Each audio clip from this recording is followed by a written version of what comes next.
La la la la la la la.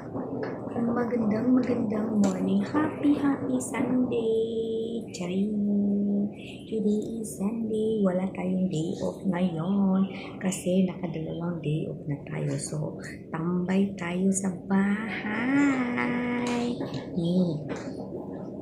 Wala pala akong ngipin.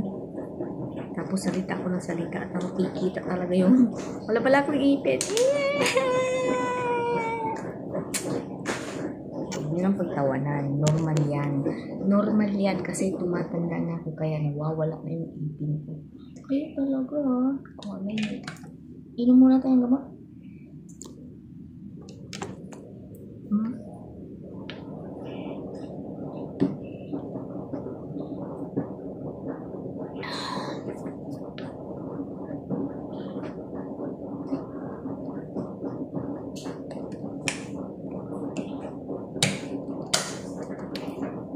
Nagkanda sugat-sugat.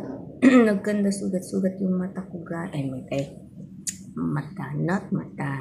Faces ko guys. Ayan.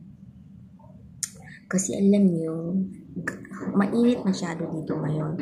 So, ang nangyari sa akin is, natulog ako. Siyempre, may electric fan kami. Hindi naman nagawa ng aircon. So, natulog ako. Pinawisan pala ako. Tapos, kati, kita ko. Kinati ko siya ng kinati. Tapos, pagka umaga, nagising ako. Ganyan na siya. Sugat-sugat talaga. 3 yun siya.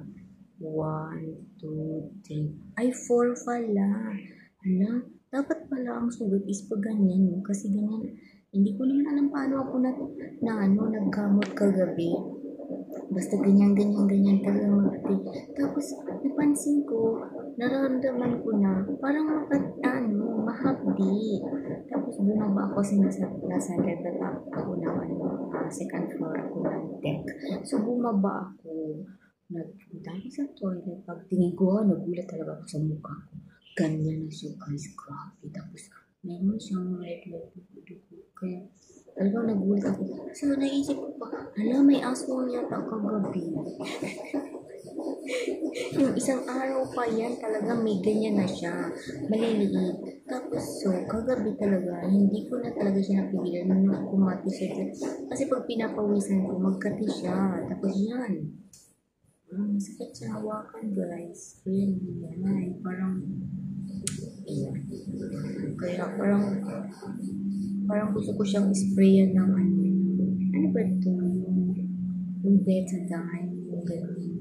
Kasi yan guys, ilang araw ko na siya na nagkati-kati kasi siya dito and then kinamot ko na siya pero kagabi ang worst kasi hindi ko talaga napansin is kinamot ko na matulog ako. But anyway, kumusta kayo? I miss you all. Charing.